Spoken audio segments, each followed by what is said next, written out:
ओम गणेशाय नमः। नमस्कार, मैं अविनाश सिंह। आज हम बात कर रहे हैं मिथुन लग्न और मिथुन राशि के लिए कैसा जाने वाला है अप्रैल 2025 का महीना। क्या है राशि परिवर्तन, ग्रह गोचर आपके लिए कैसा जाएगा यह महीना, इस पर कुछ चर्चा करूंगा मैं। जब मैं राशि और लग्न बोलता हूं तो उस पर आप ध्यान दीजिए। लग्न और राशि बहुत से लोग जानते ही हैं, जो नहीं जानते उनके लिए मैं बता देता हूँ। ये जो पहला घर है आपका, जो ये चतुर्भुज बना हुआ है, इस घर में जो नंबर लिखा होता है उस नंबर का स्वामी या उस नंबर को ही हम राशि, जो भी राशि हो उसको हम लग्न बोलते हैं। अगर यहीं चंद्र बैठे हैं तो चंद्र राशि और लग्न राशि दोनों एक हो गई आपकी। यदि चंद्रमा कहीं और बैठे हैं, कहीं भी कुंडली में आपके, और यहाँ 3 नंबर लिखा है, यानी यहाँ पर अब आपकी मिथुन लग्न होगी। यहाँ जो भी नंबर लिखा होगा वो लग्न बनेगा आपका। ये पहला घर आपका शरीर है, ये दोनों आंखें हैं, ठीक है, बाईं आंख दाईं आंख शरीर है आपका। अब चंद्रमा क्या है, जो राशि होता है, ये लग्न। लग्न के विषय में ज़्यादातर लोग नहीं सुने होते क्योंकि सब राशि को ही जानते हैं। राशि क्या है, चंद्रमा जहाँ भी बैठे होते वो राशि होती है। 9 नंबर बैठे यानी आप धनु राशि के जातक हैं। 10 नंबर में है यानी आप मकर राशि के जातक हैं। 11 नंबर में यानी आप कुंभ राशि के जातक हैं। ये हो गया चंद्रमा का, यानी आपका लग्न क्या है, मिथुन लग्न। मिथुन लग्न और धनु राशि, मिथुन लग्न और मकर राशि, मिथुन लग्न और कुंभ राशि, ये चीज़ें हैं। इतना आपको पता होना चाहिए। लग्न और राशि की बात होती है। ये दोनों ही राशिफल देखने के लिए, आपका प्रिडिक्शन करने के लिए, जो भी ग्रह गोचर होते हैं आपकी कुंडली में हो अथवा गोचर में हो, करंट का देखना हो, वर्तमान का, या जब आपका जन्म हुआ था उस समय की आपकी जो जन्म कुंडली होती है उस समय का देखना हो, उन दोनों में ही आपको लग्न राशि और चंद्र राशि दोनों से ही देखना पड़ता है। चंद्र राशि मन होता है आपका, यानी चंद्रमा जहाँ बैठे होंगे उस तरह की बुद्धि स्वभाव होगा। आप वैसे स्वभाव वाले, मतलब स्वभाव वाले होंगे, शरीर वाले नहीं। और ये जो लग्न देखा जाता है, लग्न आपका शरीर है, तो शरीर से जुड़ी हुई जितनी भी चीज़ें हैं आपकी, मन और शरीर 2 वस्तुएं हैं अलग अलग। इस पर सदा ध्यान रखिएगा। जो आपका बुद्धि कहेगा शरीर उसके पीछे पीछे चलेगा। शरीर में बीमारियां होती हैं, शरीर से आप फिजिकल जो भी काम है संसार के वो करते हैं, आज्ञा मन से पाते हैं।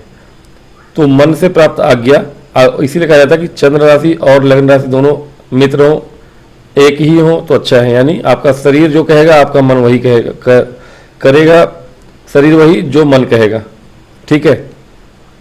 तो ये बहुत आवश्यक होता है कि दोनों एक ही हों या मित्र हों। यदि दोनों शत्रु होते हैं तो आप हमेशा परेशान रहते हैं, जीवन पर्यंत आप अपने आप से परेशान रहने वाला व्यक्ति हो जाता है। यदि आपके लग्न, जैसे कि यहाँ मिथुन है, बुध की राशि है, अब यहीं पर मान लीजिए कि आपके चंदा मामा यहाँ बैठे हों 11वें घर में, ये त्रिकोण त्रिभुज दिख रहा होगा आपको। इस त्रिभुज में इधर से गिनते हैं हम लोग 1 2 3 4 5, ये 1 नंबर से ऐसे लिखा हुआ है, ठीक है।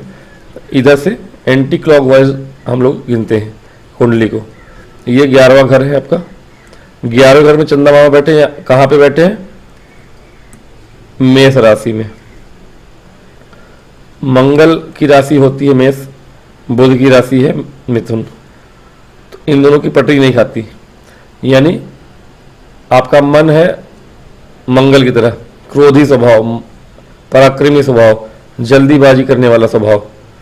दिमाग है बुद्धि वाला, बुध वाला, सोच समझ के करने वाला। शरीर मतलब दिमाग तो मन हो गया ये, और शरीर आपका बुध की तरह है। हालांकि युवा है, राजकुमार रहेंगे आप, क्योंकि मिथुन लग्न बुध की राशि है, बुध का शरीर है आपका। ऐसे जातक लंबे चौड़े गोरे चिट्टे होते हैं और बहुत दिनों तक युवा दिखते हैं, ठीक है, क्योंकि बुध राजकुमार है। यदि बुध कुंडली में भी अच्छे बली हो अंश से, और किसी पाप ग्रह के साथ ना हो, स्वच्छंद हो अथवा सूर्य से हो, डिग्री से दूर ही रहें, 12 के डिग्री के ऊपर ही हो, अस्त ना हो, तो फिर ऐसा जातक जो होता है बहुत ही अच्छा और बलवान होता है, लंबे चौड़े शरीर वाला होता है। लेकिन बुध की शरीर और मंगल की, हालांकि ठीक है दोनों की शत्रु राशि है, पटरी पे भी नहीं खाती, ठीक है, तो दिमाग और शरीर आपका मेल नहीं खाता। आप थोड़ा सा सोच समझ के करने वाले होते हैं, या आलस आलस तो नहीं कहूँगा, लेकिन आपको कोई कहे कि मंगल की स्वभाव के होंगे आप, मंगल जैसे होंगे। मंगल का काम क्या है? मंगल आपको जल्दीबाजी में रखते हैं, बहुत ज़्यादा परिश्रमी बनाते हैं। बुध का शरीर क्या है? राजकुमार है ये। अब राजकुमार को आप काम कैसे कराओगे? राजकुमार को परिश्रम कैसे कराओगे? मंगल तो भाई जिम ले जाएगा, दौड़ाएगा, भगाएगा। राजकुमार बोलेंगे नहीं हम बैठ के सेव संतरा खाएंगे। तो ये मन और शरीर का तालमेल बैठता नहीं। फिर ये सारी चीज़ें हैं, कुछ ज़्यादा ही लंबा मैंने इंट्रो दे दिया, फिर भी नए लोगों के लिए समझा दिया मैंने कि ये इस तरह काम करता है। लग्न और राशि क्या है इसको ध्यान से समझा करिए। तो लग्न 70% होता है आपका, यानी हालांकि सब कुछ बुद्धि है लेकिन शरीर भी सब कुछ है, बुद्धि का किया हुआ शरीर ही करता है।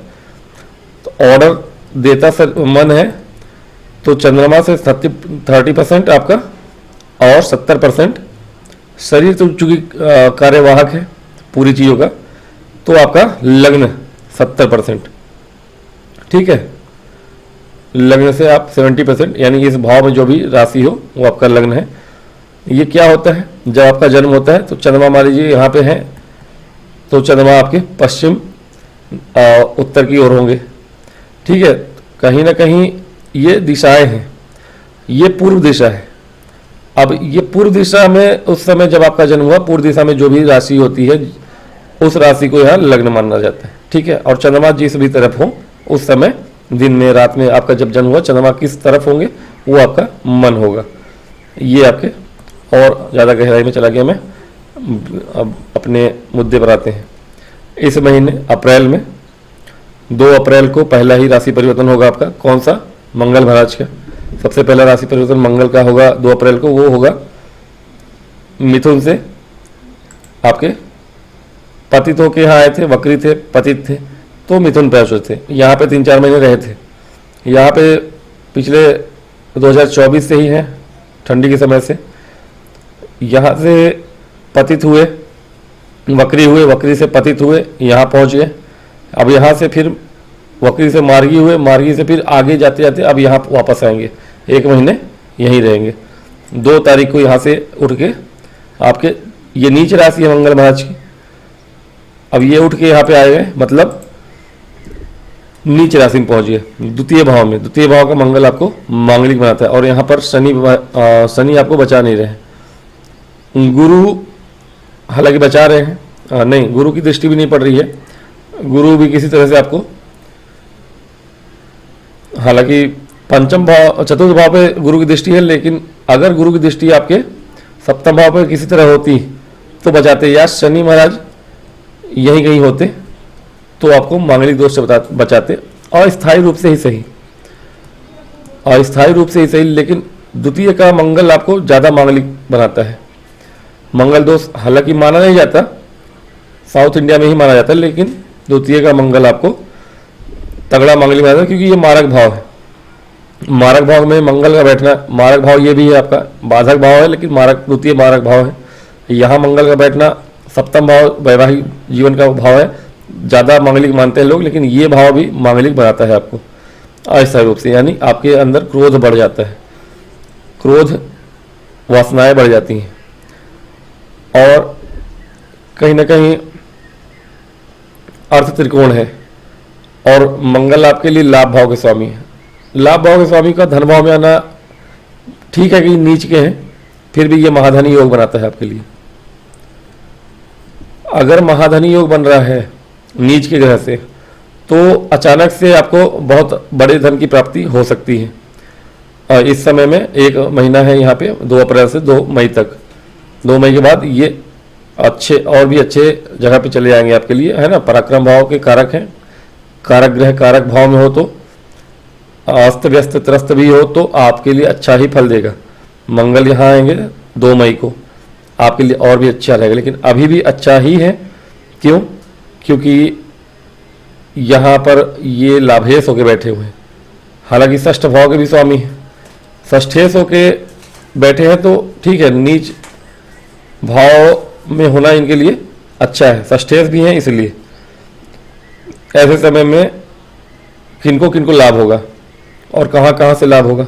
मंगल के गोचर से पहले शुरुआत में मैं बता देता हूँ, बाद में सूर्य का भी गोचर हो रहा है इस महीने में, और बुध और शुक्र का वक्री से मार्गी प्रभाव भी हो रहा है, उसके पे चर्चा कर लेंगे। मंगल आपके एक दृष्टि डालेंगे, चतुर्थ दृष्टि, 1 2 3 4, ठीक है। दृष्टियाँ ऐसे गिनते हैं हम लोग, और आपकी राशियाँ भी ऐसे ही गिनते हैं, घड़ी ऐसे चलती है, ये ऐसे, ठीक है, एंटी क्लॉकवाइज। पहली दृष्टि चतुर्थ भाव, चतुर्थ दृष्टि इनकी पंचम भाव पे है। पंचम भाव में दृष्टि होना इनके लिए ठीक है, अच्छा है। हालांकि ये शुक्र की राशि को देख रहे हैं, शुक्र अभी वक्री हैं और बहुत सारे ग्रहों से ग्रसित भी हैं, विशेष रूप से सूर्य और शनि। राहु हैं उनके साथ, लेकिन राहु और शनि दोनों मित्र ही हैं, लेकिन शनि उनके साथ हैं, उच्च के शुक्र हैं, ठीक है, आपके कर्म भाव में है। कर्म भाव में आपके बहुत सारे ग्रहों का जमावड़ा तो है, लेकिन शुक्र के राशि को ये देख रहे हैं, शिक्षा के लिए तो अच्छा है, लेकिन 13 अप्रैल के बाद, 13 अप्रैल के बाद, क्योंकि 13 अप्रैल तक शुक्र आपके जो शिक्षा भाव के स्वामी हैं वो वक्री हैं, तो कहीं ना कहीं शिक्षा में आपके लिए, हालांकि शुक्र आपके विदेश भाव के भी कारक है, तो विदेश भाव के कारक हैं, तो ऐसे समय में आप विदेश में पढ़ाई करने जा सकते हैं। मंगल लाभ करा रहे हैं वहाँ से, तो विदेश जाके कोई शिक्षा ग्रहण करनी हो या बाहर जाके कहीं आपको एग्जाम वगैरह देना हो, वहाँ से आपको कंपटीशन का एग्जाम हो, स्टूडेंट के लिए बहुत अच्छा समय है, क्योंकि मंगल आपके षष्ठेश भी हैं, षष्ठेश और लाभेश हैं, यानी यहाँ से आपको, और 13 अप्रैल के बाद सूर्य का गोचर हो जाएगा लाभ भाव में ही, मंगल के सॉरी यहाँ पे, ठीक है, 13 अप्रैल को हो जाएगा, 13 अप्रैल को सूर्य महाराज उच्च के हो जाएंगे, तो सूर्य आपके लाभ भाव में आएंगे, मंगल की राशि में। सूर्य सरकार के कारक हैं, सूर्य की भी दृष्टि होगी पंचम भाव पे ही आपके, ठीक है। सूर्य जब जाएंगे तब पहुंचा देते हैं उनको, क्योंकि सूर्य को भी पहुंचना चाहिए वहां। 13 अप्रैल को गोचर हो जाएगा इनका, यहाँ का गोचर मैं बता दूंगा अभी तक का जो भी है, चूंकि दृष्टियों की बात हो रही है। पंचम भाव पे आपके मंगल की दृष्टि और सूर्य की दृष्टि है, गुरु की दृष्टि तो नहीं है पंचम भाव पे, और इसके अतिरिक्त किसी और की दृष्टि नहीं रहेगी, तो सिर्फ मंगल महाराज और सूर्य की दृष्टि है। और मंगल की राशि का षष्ठेश है और लाभेश है, सूर्य लाभ भाव से देख रहे हैं, मंगल धन भाव से देख रहे हैं, यानी आपको यहाँ से धन लाभ भी होता हुआ दिख रहा है। यदि आपने शेयर मार्केट में निवेश किया था, वहाँ से आपको बड़ा धन लाभ हो सकता है, गुप्त सोर्सेस से आपको धन लाभ हो सकता है। मंगल की एक दृष्टि आपके अष्टम भाव पे है, पंचम भाव आपके शेयर मार्केट का भाव है, अचानक से काम होने का भाव अष्टम भाव है, पैतृक संपत्ति का धन लाभ, पैतृक संपत्ति से भी लाभ। एक दृष्टि आपके भाग्य भाव पे है मंगल की, तो भाग्य यहाँ पे साथ दे रहा है। सूर्य के यहाँ पहुँचने के बाद ये समय आपके स्टूडेंट्स के लिए उत्तम है, बाहर जाना चाहते हैं पढ़ाई करने के लिए बहुत उत्तम है। बाहर से कोई अगर निवेश है आपका, और पंचम भाव के कारक है शुक्र, शुक्र आपके उच्च है, विदेश भाव के कारक हैं। यदि किसी फॉरेन की कंपनी में आपने निवेश किया हुआ है तो 13 अप्रैल के बाद ज़्यादा आपको उसका लाभ होता हुआ दिख रहा है। 13 अप्रैल के बाद आप वहाँ से प्रॉफिट गेन करेंगे और बड़ा प्रॉफिट गेन करेंगे, ये बात तय है। पैतृक संपत्ति से भी अचानक से धन लाभ हो सकता है, आपको पैतृक संपत्ति का लाभ हो सकता है, भाग्य यहाँ पे सपोर्ट करे। तो मंगल आपके लिए हर जगह से लाभ देते हुए दिख रहे हैं, हर जगह से लाभ देते हुए दिखेंगे, और सूर्य उनकी सहायता करेंगे। सरकारी क्षेत्र में जो स्टूडेंट कंपटीशन की तैयारी कर रहे हैं, सरकारी क्षेत्रों में जिनका एग्जाम है 13 अप्रैल के पश्चात, उनके लिए बहुत समय अच्छा है। क्यों? क्योंकि 7 अप्रैल को बुध महाराज आपके वक्री से मार्गी हो जाएंगे,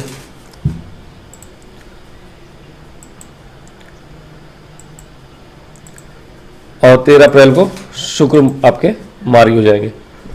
शुक्र और बुध दोनों का मार्गी हो जाना आपके लिए बहुत अच्छा है, विशेष रूप से शुक्र का और बुध का भी।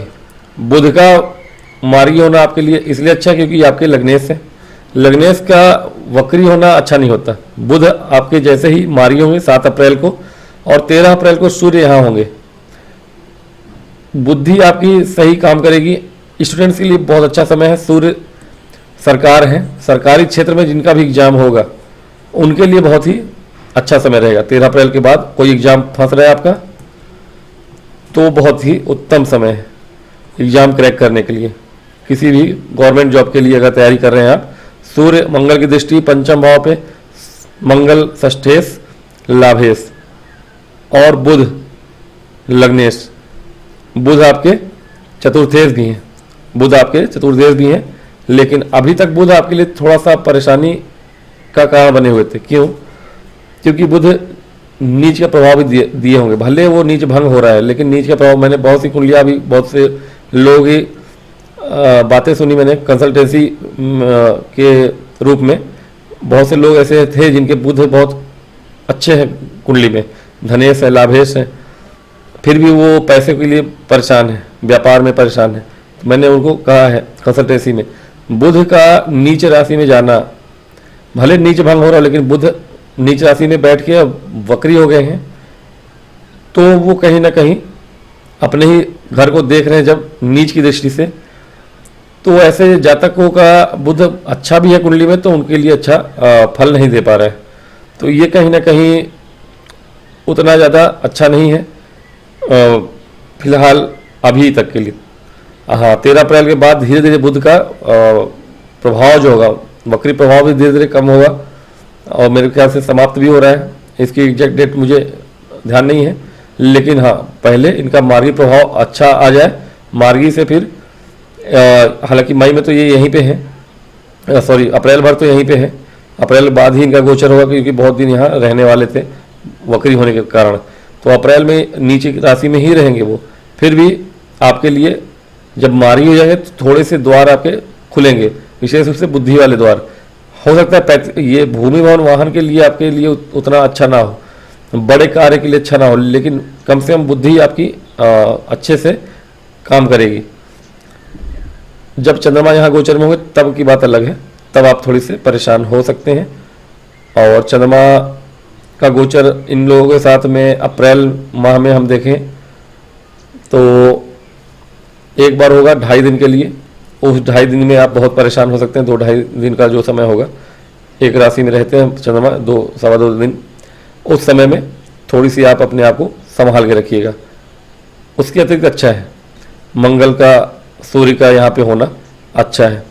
अब बात करते हैं सूर्य आपके और क्या कर सकते हैं।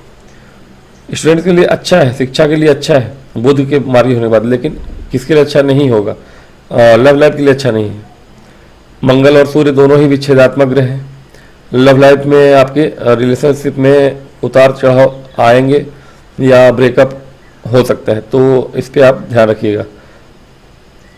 विशेष रूप से आप जब तक शुक्र वक्री हैं 13 अप्रैल तक, 13 अप्रैल बाद ही सूर्य की दृष्टि होगी हालांकि, लेकिन और फिर तब तक शुक्र आपके मार्गी हो चुके होंगे, तो उस समय आपको ध्यान देने की जरूरत होगी। उसके बाद भी सूर्य और मंगल की दृष्टि, सूर्य उच्च के हैं तो शुक्र का उच्च में होना भी आपको बचा ना पाए, विशेष रूप से शनि के यहाँ आने के बाद, ठीक है ना, क्योंकि शनि से षडाष्टक में है, कहीं ना कहीं आपको परेशानी दे सकते हैं लव लाइफ के क्षेत्र में। और शनि से षडाष्टक में होना पंचम भाव का ये भी बताता है कि आपको कहीं ना कहीं शेयर मार्केट में थोड़ी सी नुकसान हो सकता है अगर आपने ध्यान नहीं दिया। लॉन्ग टर्म में अगर लगाया है तब तो ठीक है। मंगल की दृष्टि है, ठीक है, अच्छी बात है, मंगल आपके लाभेश है, लेकिन शनि से 6-8 का संबंध हो रहा है, तो 6-8 का संबंध हो रहा है, शनि से अष्टम में है। शनि फ्री का पैसा देते नहीं है और अष्टम में होना यानी कि अगर शेयर मार्केट में आपने पैसा लगाया है बढ़ाने के इरादे से, तो आपके 2-2.5 साल आपके पैसे बढ़ने नहीं वाले, नहीं, ये भी तय है। मंगल और सूर्य का प्रभाव जब तक है, लाभ में बैठ के सूर्य देखेंगे, लाभेश होकर मंगल धनभाव से देखेंगे, तो हो सकता है कि अचानक से पैसा अचानक से आ भी जाए।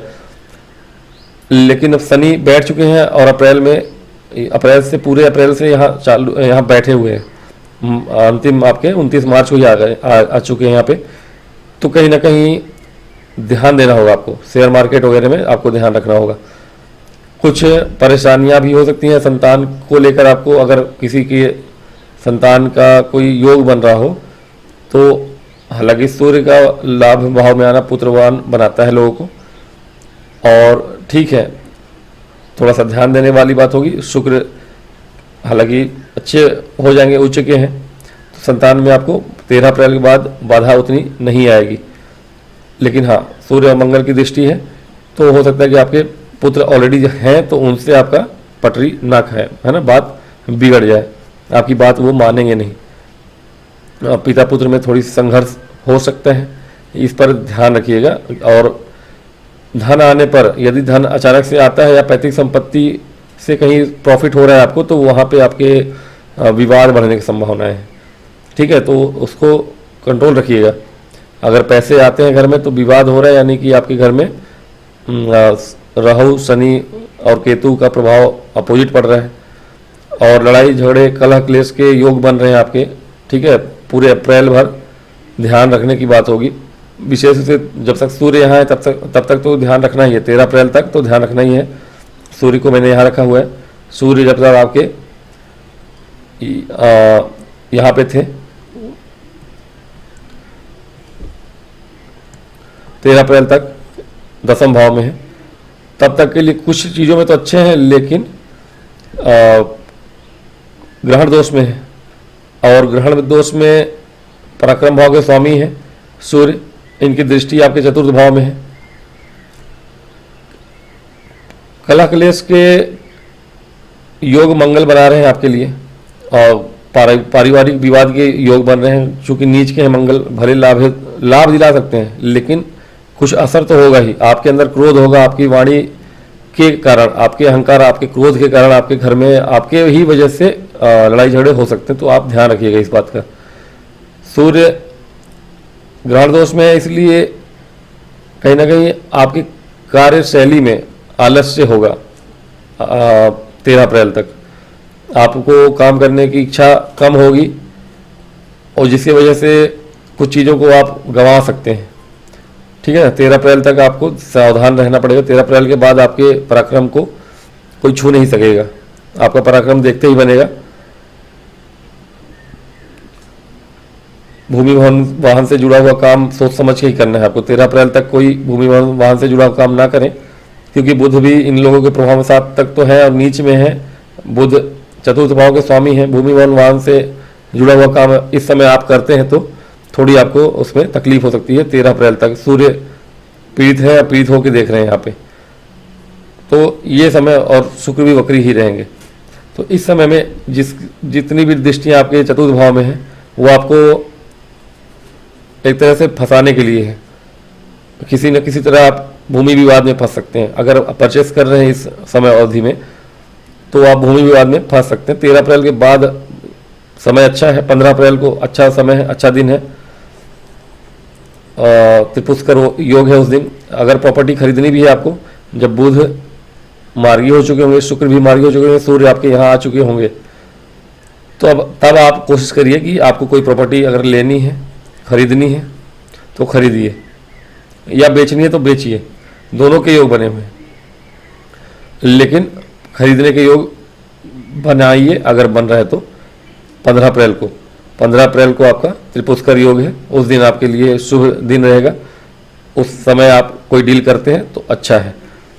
महीने के अंतिम में अक्षय तृतीया है 29 अप्रैल को, उस दिन भी आप कोई शुभ काम करना चाहें कर सकते हैं।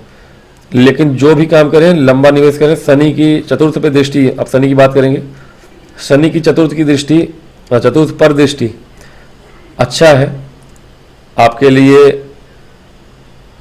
प्रॉपर्टी के कहीं ना कहीं योग बन रहे हैं, और बड़े योग बन रहे हैं, बड़े प्रॉपर्टी लेने के योग बनेंगे। जो भी योग बनेंगे आपके, लंबी कोई कहीं आपको इन्वेस्ट करना है तो 100-200 एकड़ जमीन खरीद के आपने इन्वेस्ट कर दिया, या कोई महंगी प्रॉपर्टी कहीं बड़े शहर में बीचों बीच ले लिया आपने करोड़ों की, उस तरह के योग भी बनेंगे।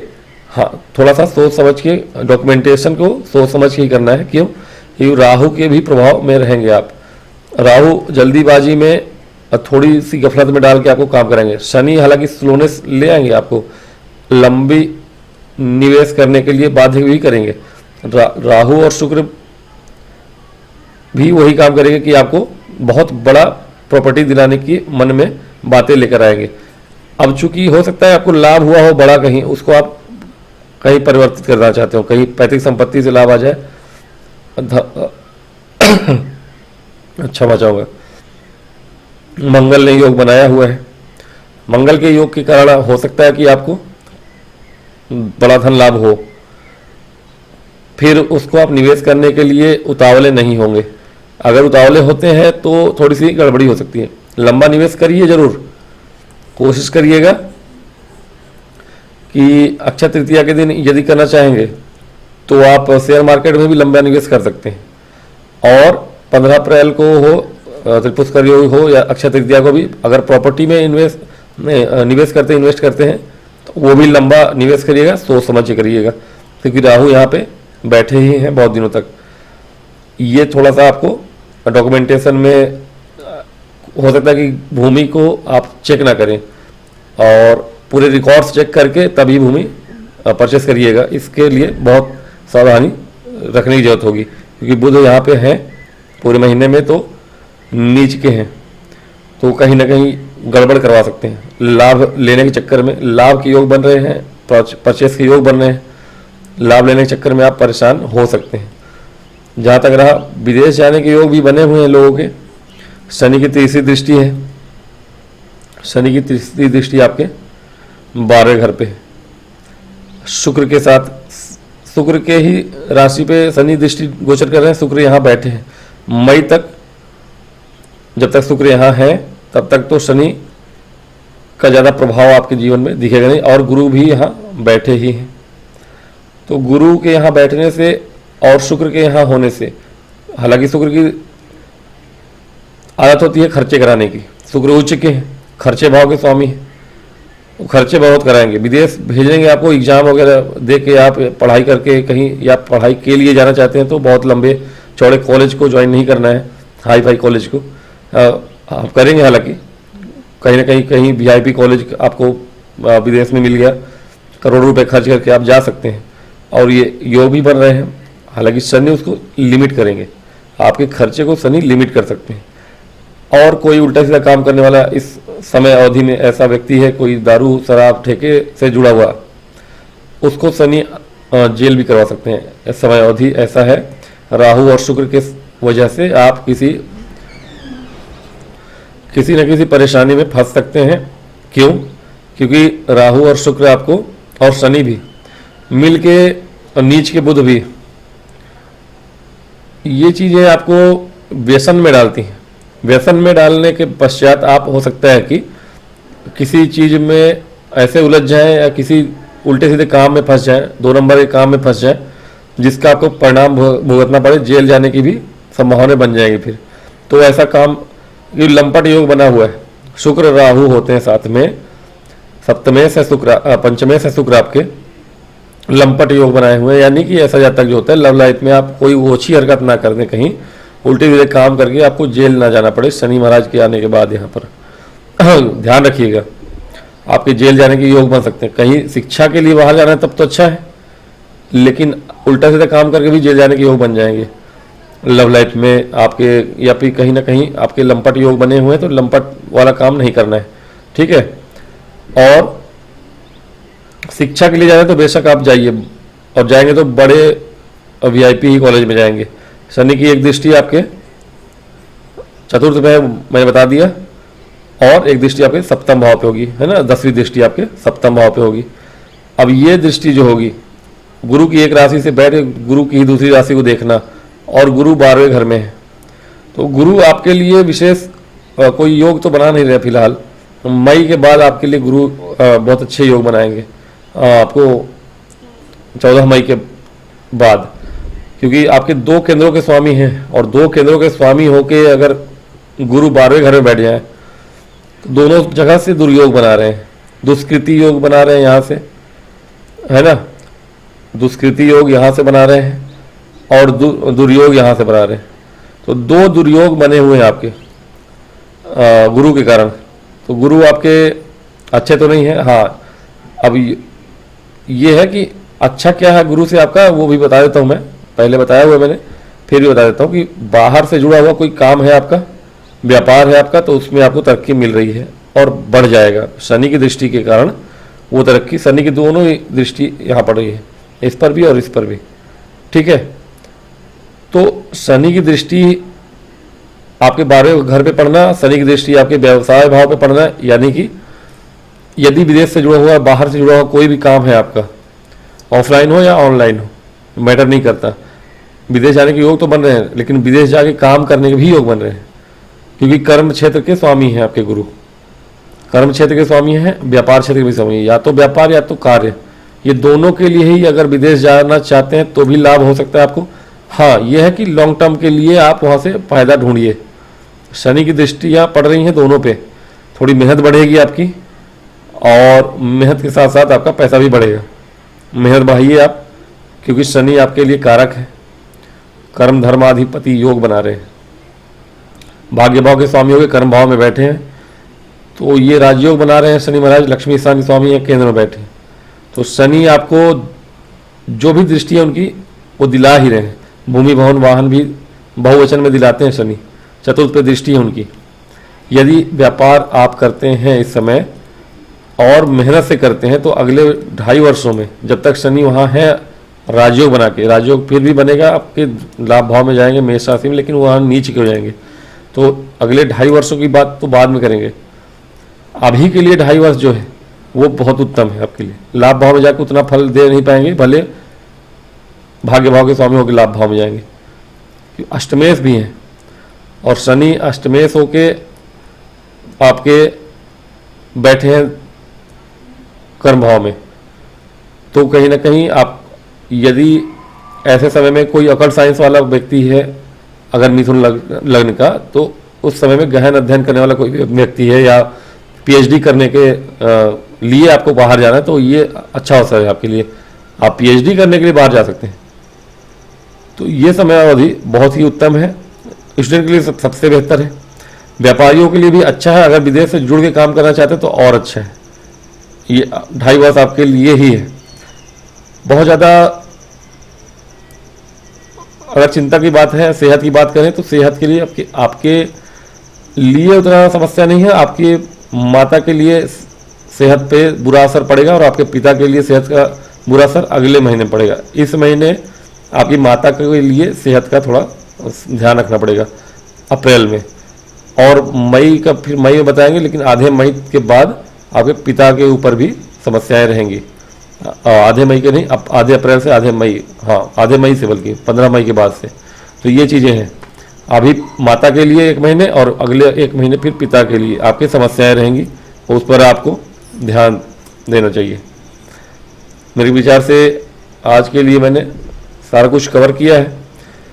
हाँ, वैवाहिक जीवन के लिए मैंने बताया था कि मंगल मांगलिक दोष बना रहे हैं और परिहार नहीं हो रहा है, तो व्यवसाय तो अच्छा है, लेकिन कहीं ना कहीं शनि की दृष्टि है, ठीक है, गुरु आपके चूंकि 12वें घर में है, दुर्योग बन रहा है, थोड़ा सा वैवाहिक जीवन में अच्छे से रहने की जरूरत है। 1 महीना, मई के बाद चीज़ें आपके लिए सही हो जाएंगी। मई तक किसी तरह कंट्रोल करिए अपने विचारों पर, क्रोध पर, क्योंकि आपको क्रोध बढ़ेगा। मंगल जब तक 1 महीने यहाँ पर हैं 2 मई तक, तो सोचिएगा इस विषय में कि आप अपने वैवाहिक जीवन को कैसे बचाएंगे। ठीक है, ज़्यादा कुछ नहीं बोलूँगा। उसके अतिरिक्त आपके लिए ये महीना अप्रैल का तो अच्छा ही है। ठीक है, तो आज की वीडियो में इतना ही, मिलूंगा नेक्स्ट वीडियो में। तब तक के लिए मुझे आज्ञा दीजिए, लाइक और सब्सक्राइब